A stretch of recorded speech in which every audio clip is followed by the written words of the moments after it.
दोस्तों वेलकम है आपका इस वीडियो में। दोस्तों आज इस वीडियो में बात करने वाले हैं मेरी छोटी सी लाइफ जर्नी के बारे में, लाइफ संघर्ष के बारे में कि किस प्रकार से मेरे लाइफ में अप्स एंड डाउन्स आए और बहुत बार बहुत बुरा फेज भी आया। बट इस सभी बुरे फेज को टैकल करते हुए मैंने किस प्रकार से आगे बढ़ा। दोस्तों यह जर्नी मेरा भले ही छोटा रहा हो बट बड़ा इंटरेस्टिंग, सरप्राइजिंग और डिफिकल्ट भरा रहा है। तो चलिए शुरू से शुरू करते हैं। दोस्तों मेरा नाम आशिक कुमार है और हाल ही में आयोजित छात्रावास अधीक्षक 2024 में 49वां रैंक के साथ मेरा छात्रावास अधीक्षक के पद पर चयन हुआ है। अगर मेरे परिचय के बारे में बात करूं तो महानदी के किनारे एक छोटा सा गांव छर्रा जो कि रायगढ़ जिला के अंतर्गत आता है, वहां का मैं निवासी हूं। मेरा स्कूलिंग की पढ़ाई क्लास 1 से लेकर क्लास 10 तक वही कंप्लीट हुआ। उसके पश्चात 11th-12th को पढ़ाई करने के लिए मैं रायगढ़ जिला चला गया। उसके पर वहीं से पढ़ाई पूरी की। उसके पश्चात कॉलेज की पढ़ाई के लिए मैं रायपुर गया और मैंने अपनी कॉलेज NIT रायपुर में बायोमेडिकल इंजीनियरिंग से किया। मेरा संघर्ष की कहानी दोस्तों यही NIT रायपुर से ही शुरू होती है कि जब मैं फर्स्ट ईयर में पढ़ाई के लिए गया तो मुझे हॉस्टल अवेलेबल नहीं हो पाया, जिसकी वजह से मुझे पीजी में रहना पड़ा। तो पीजी का रेंट 4 से 5 हजार देना पड़ता था। उसके पश्चात मेरे बाहरी खर्चा मिलाकर 7-8 हजार के आसपास हो जाता था। तो उतना हर मंथ घर वाले को देना पड़ता था, तो थोड़ा डिफिकल्ट होता था घर वालों के लिए भी अरेंज करके देना। तो मैंने सोचा कि क्यों ना मैं कुछ ऐसा काम करूं ऑनलाइन जिससे मुझे इनकम हो और अपनी जितने भी जरूरत की जो चीजें हैं उसको मैं अपने पैसे से उसको पे कर सकूं और खर्चे उठा सकूं। तो इसी को देखते हुए मैंने जब ऑनलाइन सर्च किया, क्योंकि उस समय जियो फ्री में आया था 2016 के आसपास, तो ऑनलाइन काम सर्च करना स्टार्ट किया तो मुझे एक यूसी न्यूज के बारे में पता चला, जो कि एक चाइनीज कंपनी है। वहाँ क्या होता था कि आप वहाँ न्यूज आर्टिकल लिखकर इनकम कर सकते थे। तो ऐसा एक न्यूज मीडिया प्लेटफॉर्म था। तो वहाँ जाकर मैंने अपने अकाउंट बनाया और लिखना स्टार्ट किया। लिखते गया उसमें न्यूज के कंटेंट लिखी। उसके पश्चात जब एक मेरा जो कंटेंट है वो जब वायरल हुआ तब मैंने देखा कि मेरे अकाउंट सस्पेंड हो गया और उसमें बताया गया कि प्लेगरिज्म पाया गया आपका। मतलब वहां मैंने किसी इमेज को, दूसरे कोई सोर्स था वहां के इमेज को मैं यूज करके कंटेंट अपना लिखा था। तो उसकी वजह से मेरे अकाउंट को सस्पेंड कर दिया गया वे मीडिया प्लेटफॉर्म के द्वारा। तो मुझे और उसमें रहता है कि एक आध सप्ताह पश्चात आपका अकाउंट जो सस्पेंड हुआ है वो फिर से आ जाएगा। तो मैंने 1 वीक वेट किया। उसके पश्चात उसमें फिर से धीरे धीरे लिखना स्टार्ट किया। फिर दूसरा मेरा जो कंटेंट है वायरल हुआ तो उसमें भी बहुत सारा व्यूज आया। तो जब दोबारा मेरा अकाउंट सस्पेंड हुआ तो मुझे लगा कि इसमें और आगे नहीं बढ़ाया जा सकता, क्योंकि जब जब मेरा कंटेंट वायरल हो रहा है तब अकाउंट सस्पेंड हो जा रहा है। तो मैंने उस काम को छोड़ दिया। उसके पश्चात मेरे सीनियर मुझे नेटवर्क मार्केटिंग के बारे में बताया, जिसको आप अच्छे तरीके से जानते होंगे। तो फिर मुझे एक जगह में लेकर गए जहाँ बहुत सारे लोग मोटिवेशनल बातें कर रहे थे कि मैंने कार ले लिया, बाइक ले लिया, जहाज ले लिया, पता नहीं क्या क्या बोल रहे थे। तो मुझे सुनकर अच्छा लगा कि इसमें इतना पैसा आता है कि मैं भी कुछ न कुछ ले सकता हूँ, अपने खर्चे निकाल सकता हूँ। फिर मैंने उसको ज्वाइन कर लिया। करीबन 5-6 हजार के आसपास था। तो मुझे प्रोडक्ट के रूप में कपड़े मिले। तो बट मुझे कपड़े से उतना ज़्यादा इंटरेस्ट नहीं था, मुझे पैसे दिखे थे। तो मुझे लगा था कि मैं भी पैसा कमा सकता हूँ। फिर मैं ज्वाइन किया, फिर काम करने लगा। फिर कुछ टाइम बाद वो कंपनी बंद हो गई। तो थोड़ा अच्छा लगता था मुझे काम करने में, तो मैंने दूसरे कंपनी ज्वाइन कर ली। फिर उसमें भी काम करते रहा बट वो भी बंद हो गया। फिर मैंने तीसरी कंपनी ज्वाइन कर ली और धीरे धीरे काम करते रहा। फिर कुछ टाइम पश्चात वो भी बंद हो गया। और इस बीच में ऐसा हो गया था दोस्तों कि अपने दोस्त लोगों को ही कॉल कर करके बुलाया करता था। तो मेरे दोस्त लोग इतने इरिटेट और परेशान हो गए थे कि मेरा जब भी कॉल आता था तो उनको वही लगता था कि ये उसी नेटवर्क मार्केटिंग से रिलेटेड ही बात करने के लिए मुझे बुला रहा होगा बोल के। तो इसीलिए कभी कभी तो मेरा कॉल भी रिसीव नहीं करते थे। तो बट ये 2-3 कंपनियां बदलने के पश्चात मुझे ये लगा कि ये कंपनी बंद हो जाती है तो इसको नहीं करना चाहिए। मुझे याद आया कि मैं तो न्यूज लिखता था। फिर मैंने फिर से न्यूज की तरफ गया। बट इस बार मैंने चाइनीज कंपनी नहीं, अपना इंडियन कंपनी, इंडियन प्लेटफॉर्म के बारे में सर्च करना शुरू किया। तो मुझे वी मीडिया न्यूज प्लेटफॉर्म के बारे में पता चला। वहां मैंने अकाउंट बनाया, वहाँ कंटेंट लिखता रहा। बट उसमें ऐसा था दोस्तों कि कुछ कुछ रुपये ही मिलते थे, जैसे 1 रुपया, 1.5 रुपया, 2 रुपया ऐसे करके। तो बहुत सारा कंटेंट लिखना पड़ता था और बहुत सारा पैसा के लिए, जैसे 500, 1000 के लिए बहुत सारा कंटेंट लिखना पड़ता था। और साथ ही साथ मैं खबरी है जो कि उस समय पॉडकास्ट वाला था, तो उसमें भी मैं अकाउंट बनाया था 2017 के आसपास।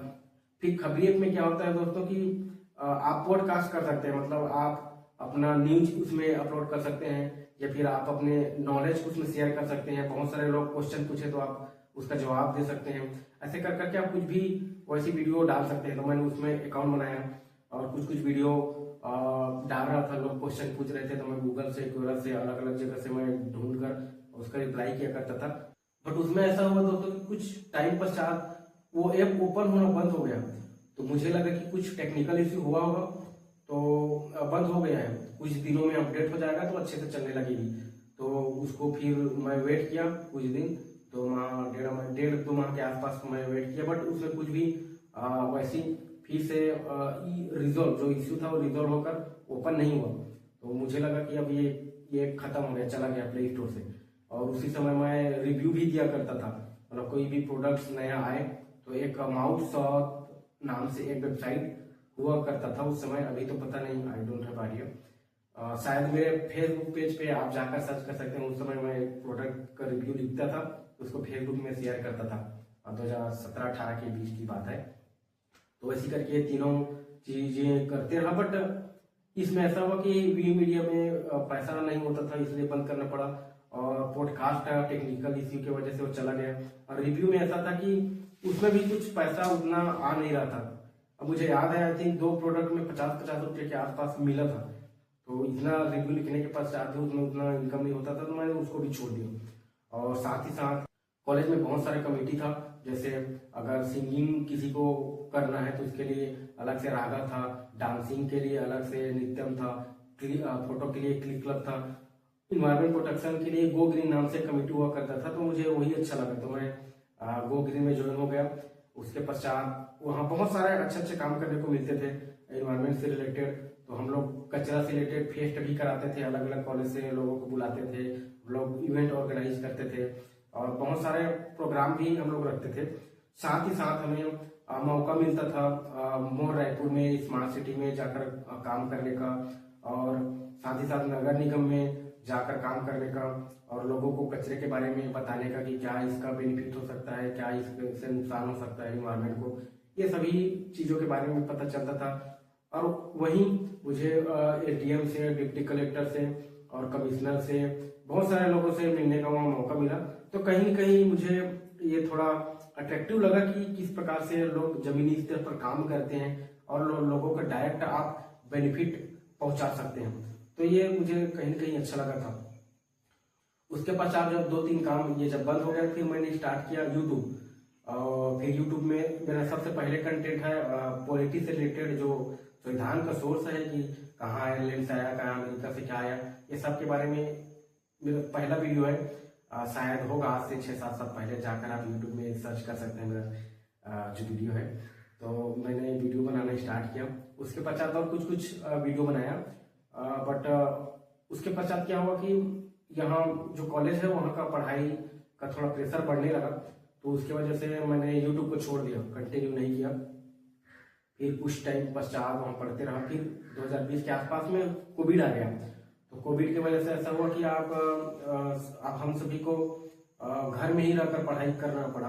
तो कॉलेज से घर आ गए पढ़ाई करने के लिए। तो फिर वहीं ऑनलाइन एग्जाम वगैरह देकर पढ़ाई किए। फिर जब लास्ट सेम आया तो उसमें मुझे रियलाइज हुआ कि अब ये सभी चीज छोड़कर मुझे इंटरव्यू की तैयारी करना चाहिए और प्लेसमेंट के थ्रू जॉब लगानी चाहिए। फिर मुझे ये पता चला कि जॉब लगाने के लिए तो कोडिंग आना जरूरी है, क्योंकि उस समय ऐसा था कि बहुत सारे जो कंपनियां थी वो हमारे कॉलेज में आती थी, वो कोविड की वजह से आना बंद कर दिए। कई कंपनियां उस समय जॉब ऑर्गेनाइज कराए, सब के सब कोडिंग को एक सबसे पहले स्टेज में रखते थे। सभी कंपनियां जो प्रोडक्ट बेस्ड हो चाहे सर्विस बेस्ड हो, सबके सब ऑनलाइन ही ऑर्गेनाइज कराते थे और सबके सब फर्स्ट राउंड में कोडिंग ही रखते थे। फिर तो मुझे लगा कि अब मुझे कोडिंग सीखना चाहिए, फिर उसके लिए लैपटॉप चाहिए। फिर मेरा दिमाग क्लिक किया कि लैपटॉप कितने में आता है, 40-50 के आसपास। तो मैंने फिर से ये सोचना स्टार्ट कर दिया कि 40-50 हजार अब कहाँ से आए। फिर मैं ऑनलाइन देखा, मुझे शेयर मार्केट के बारे में पता चला। फिर मैं शेयर मार्केट के बारे में पढ़ना जानना शुरू किया, और फिर शेयर मार्केट में मैं इंटरडे करने लगा था। उसमें 9:15 में जो मार्केट स्टार्ट होता था और 3:15 के आसपास में बंद हो जाता था। बट मेरा एक इश्यू ऐसा होता था कि मेरे पास उतना पैसा होता नहीं था, तो मैं मार्जिन में इंटरडे करता था। जैसे 3,000 का, बहुत सारी कंपनी ऐसे होती थी जो उसका 10 टाइम मतलब 10 टाइम देता था। मतलब 3,000 आपके पास है तो आप उस 30,000 करके आप इन्वेस्ट कर सकते हो। तो ऐसा था, तो मैं मार्जिन में वैसे करता था। बट एक इश्यू ये होता था कि जब मार्केट बंद होता था 3:15 में, तो मैं उसको जो खरीदा था शेयर, उसको मैं शेयर करना भूल जाता था, जिसकी वजह से मुझे ऊपर से पेनाल्टी लगता था और उसके कारण मेरा पैसा जो है वो डिडक्ट हो जाता था। तो मुझे ये रियलाइज हुआ कि अब ये मेरे से नहीं होगा। फिर मैं शेयर मार्केट को छोड़ दिया, घर से ही पैसा बनकर लैपटॉप में ऑर्डर कर लिया। फिर मैं कोडिंग करना स्टार्ट कर दिया, C++ हो गया, SQL हो गया और टेबल्यू हो गया शायद। तो मैं ये सब सीखने लगा। फिर उसके पश्चात जब जॉब के लिए राउंड में बैठने लगा, तो ऐसा होता था कि पहला कोडिंग राउंड इतना हार्ड क्वेश्चन देता था कि उसको बनाना बहुत डिफिकल्ट हो जाता था। क्योंकि ऐसा होता था कि आप चीटिंग भी नहीं कर सकते, क्योंकि अगर एक पेज से दूसरे पेज में खोलेंगे तो आपका जो लैपटॉप है तुरंत बंद हो जाएगा। उसके वजह से बहुत सारी कंपनियां थी जो कोडिंग से रिलेटेड है, उसमें मैं किसी में सेलेक्ट नहीं हो पाया। फिर एक कंपनी थी लार्सन एंड टर्बो, तो उसमें मेरा फर्स्ट इंटरव्यू क्लियर हुआ। फिर सेकेंड इंटरव्यू में गया तो 12 लोग थे, उसमें से 3 लोगों का चयन करना था, तो मेरा नहीं हुआ उसमें भी। फिर एक लास्ट में एक कंपनी थी जिसमें 3 राउंड था, तो उसमें मेरा सिलेक्शन हो गया। 7 लाख का पैकेज था, तो मैं बड़ा खुश हो गया था कि इतना अच्छा पैकेज मुझे मिला है बोल के। बट अंदर से मुझे ये था कि वहां जाकर ऑफिस में बैठकर मतलब काम करना मतलब थोड़ा उतना अच्छा नहीं लगा। तो फिर मैं घर में बात किया कि ऐसा ऐसा बात है, मुझे इधर सिविल सर्विस की तरफ जाना है, उसका प्रिपरेशन करना है, तो क्या करना है कैसे करना है बोलकर थोड़ा घर से राय ले लिया एक्चुअल में क्या करना चाहिए, क्योंकि समझ नहीं आ रहा था। तो घर वाले भी सजेस्ट किए कि अगर मन ही है तेरा वो करने का तो फिर कर ले, उसको पढ़ाई कर ले, जॉब को छोड़ दे। फिर मैंने जॉब को छोड़ दिया और फिर मैं CGPSC की तैयारी करने के लिए कोर्स खरीदा। कोर्स खरीदने के पश्चात कुछ टाइम तक पढ़ा। उसके पश्चात मुझे ये रियलाइज हुआ, क्योंकि कंडीशन थोड़ा घर का इतना अच्छा नहीं था कि बैठ कर तैयारी करें। तो फिर मैं ये सोचा कि एक जॉब जल्दी से जल्दी लगाते हैं, उसके पश्चात अपन तैयारी करते हैं। और फिर मैं वनडे एग्जाम की तैयारी करने के लिए लग गया, उसको वही छोड़ दिया। सबसे पहला मेरा एग्जाम है मंडी इंस्पेक्टर। आप यूट्यूब में देख सकते हैं, इसका भी एक मैं वीडियो बनाया था मंडी इंस्पेक्टर जब आया था। तो एटीट्यूड ऐसा था कि NIT से पढ़ा हूँ तो मेरा सिलेक्शन हो जाएगा। और जब एग्जाम दिलाया तो मेरा सिलेक्शन नहीं हुआ। और फिर सेकेंड एग्जाम था सम परीक्षक का, तो उसमें भी जब मंडी इंस्पेक्टर में सिलेक्शन नहीं हुआ तो उसके वजह से थोड़ा साइकोलॉजिकल इश्यू और थोड़ा नेगेटिवनेस की वजह से मैं सम परीक्षक में भी अच्छे से परफॉर्म नहीं कर पाया, तो उसमें भी मेरा सिलेक्शन नहीं हुआ। फिर 2-3 एग्जाम एक एक करके होने लगे, बस उन सब में मैं एक एक करके फेल होने लगा। फिर ऐसा हुआ कि एक टाइम के बाद गवर्नमेंट का एक इशू आ गया, उसकी वजह से वैकेंसी आना बंद हो गई। तो वो फेस मेरे लिए बहुत ही खराब रहा, सबसे ज्यादा खराब वही रहा, पूरा डिप्रेशन भरा रहा। क्योंकि उस समय ऐसा था कि मैं न तो कहीं जाने का मन करता था, न तो पढ़ने का मन करता था, क्योंकि मैं न तो लाइब्रेरी जाता था तो पढ़ पाता था, पार्क जाता था तो टहल पाता था, कहीं भी घूमने फिरने का मन नहीं करता था। तो बीच बीच में मैं मूवी देखने चला जाता था अकेले, और वहीं बैठकर देखने लगता था। और जब भी नया मूवी रिलीज होता था मैं चला जाता था। तो मन की शांति के लिए मैंने ब्रह्म कुमारी ज्वाइन किया, मैं सत्संग जाने लगा, मैं मंदिर जाने लगा, मैं बहुत सारे जगह ट्राई किया ताकि थोड़ा शांति मिले। बट इन कहीं भी मुझे उतना खास बेनिफिट नहीं मिला, कहीं भी उतना शांति नजर नहीं आया। तो धीरे धीरे टाइम के पश्चात कुछ वैकेंसी आने लगी, फिर मैं उस एग्जाम को दिलाते गया, बट सब में एक एक करके फेल होते गया। मेरा जो लाइफ का फेज था पूरा एकदम डाउन चला गया। और घर वाले भी जब एग्जाम दिला कर आता था तो बोलते थे नहीं हुआ क्या, ऐसे करके। तो मैं बोलता था नहीं हुआ, और वो लोग शक्ल देखकर समझ जाते थे कि इसका नहीं हुआ है। और एक करके बहुत सारे एग्जाम दिलाया, सब में फेल हुआ, किसी में भी पास नहीं हो पाया। बट उसके बाद भी मतलब ऐसा था कि घर वाले को जब बोलते थे कि अब दूसरा कहीं जाकर काम कर ले, तो मैं ही उनको ये समझाता था कि नहीं अब इस बार हो जाएगा, इस बार हो जाएगा, और वैसे ही करता रहा और टाइम जाता रहा, बट कहीं सिलेक्शन नहीं हुआ। ऐसा करते करते 2-2.5 साल के आसपास निकल गया। फिर एक हॉस्टल वार्डन का एग्जाम आया जो CGPEC लिया उस टाइम में, तो 2-2.5 माह का टाइम था। उसमें मैंने बहुत मेहनत किया एकदम। उसके पश्चात लास्ट 15 to 30 डेज बचा हुआ था, तो वो पोस्टपोन हो गया। फिर मुझे अब फाइनली पता चल गया कि अब मैं गवर्नमेंट जॉब के लायक नहीं हूँ। फिर मैं प्राइवेट जॉब ही करूँगा सोच लिया, और फिर मैं इंटरव्यू देने लगा। फिर वहाँ भी मेरा अपने कंपनी में सिलेक्शन हो गया, वहीं रायपुर में मेरा ज्वाइनिंग था, तो मेरा ज्वाइनिंग लेटर आया। फिर मैं सोचा कि अब इतना टाइम दिया हूँ तो क्यों ना थोड़ा और टाइम दिया जाए, और थोड़ा एक बार और किस्मत को आजमा कर देखा जाए। ऐसा करके मैंने उस कंपनी में ज्वाइन नहीं किया और फिर से तैयारी करने लग गया। तो कुछ टाइम पश्चात हॉस्टल वार्डन का फिर से आया, जो कि व्यापम के थ्रू आया, और उस टाइम फिर मैंने ठान लिया कि अब इस एग्जाम को किसी भी हालत में निकालना ही कर। और उसके पश्चात ऐसा होता था कि इससे पहले जो भी एग्जाम हुआ था उसमें फुल डेडिकेशन एक कंसिस्टेंसी के साथ पढ़ाई नहीं कर पाता था। बहुत मुश्किल से ही 10 दिन, 15 दिन, 20 दिन, 25 दिन ऐसे कर पाता था, लंबा कर ही नहीं पाता था पढ़ाई। तो बट हॉस्टल वार्डन का जब एग्जाम आया तो फिर मैं सोच लिया कि गवर्नमेंट जॉब निकालने के लिए जो भी चीज की रिक्वायरमेंट हो, जो भी रूल्स रेगुलेशन हो, सबको फॉलो करूंगा। चाहे कंसिस्टेंसी हो, डेडिकेशन हो, परसिवरेंस हो, जितना भी चीज चाहिए हो सबको फॉलो करूंगा। यहाँ तक कि मैं सर का जो बाल है उसको भी उड़ा दिया था, बियर्ड वगैरह वो उड़ा दिया था, और टी शर्ट और लोअर पहनकर लाइब्रेरी जाता था पढ़ाई करने के लिए। सब कुछ भूल गया था, केवल एक टाइम पे जाना, एक टाइम पे आना, यही चलता था, पढ़ाई चलता था। लगातार पढ़ाई किया तो 3-4 माह के आसपास फिर ऑटोमेटिक मेरा कॉन्फिडेंस आ गया कि अब इस एग्जाम में होगा, और टेस्ट सीरीज दिलाने लगा और रिवीजन बार बार पढ़ने लगा। पूरा इरिटेट हो गया पढ़ पढ़ कर। अपने बोर्ड लाइब्रेरी के बोर्ड में जो जहाँ बैठता था वहाँ आगे में मैं रैंक 1 ऐसे लगा दिया था कि इस बार रैंक 1 ही लाना है, ऐसा करके। और फिर पढ़ाई करने लगा, बहुत जोर शोर से पढ़ाई करने लगा था, डेडिकेशन के साथ पढ़ने लगा था। कुछ दिन बाद जब छात्रावास अधीक्षक का जब रिजल्ट आया तो PDF में मेरा 49 रैंक के साथ में मेरा नाम लिखा हुआ था। तो देखकर खुशी हुआ, बट ऐसा लगा कि रैंक 1 सोचा था, लेकिन रैंक 1 नहीं आया।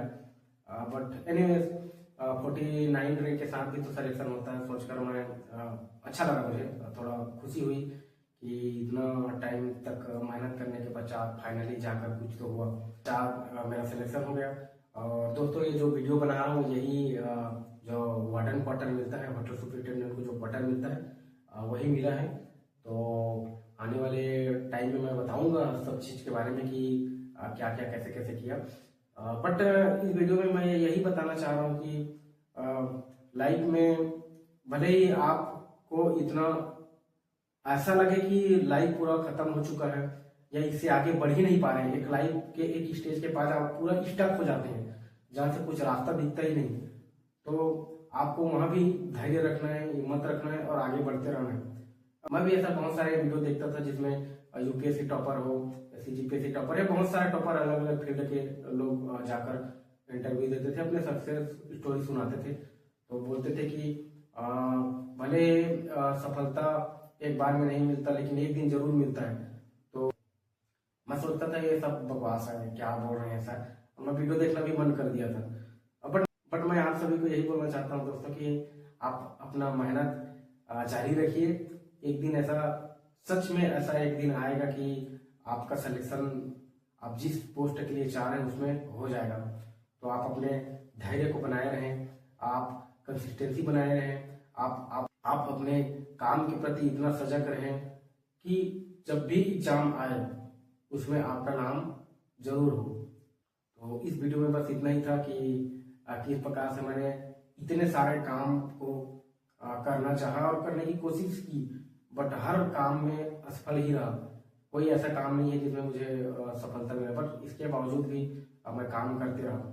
तो यही दोस्तों, और लाइफ में मैं बस ये सीखा कि इंसान को सच में थोड़ा गोल है वो बड़ा रखना चाहिए।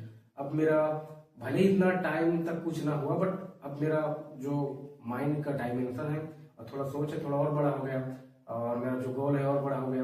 इसमें मेहनत भी और लगेगी और टाइम भी लगेगी, बट ऐसा है कि हिम्मत अभी तक हारा नहीं हूँ, आगे बढ़ता रहूँगा और मेहनत करता रहूँगा। आप भी अपने जिस भी पोजीशन में हैं अभी, आप उसे आगे बढ़ने के लिए मेहनत करते रहें, चाहे कुछ भी सिचुएशन हो, कैसा भी सिचुएशन हो, आपके पास कुछ भी हो या ना हो, लेकिन मेहनत करना छोड़िए मत। इस वीडियो में बस इतना ही था। Thank you.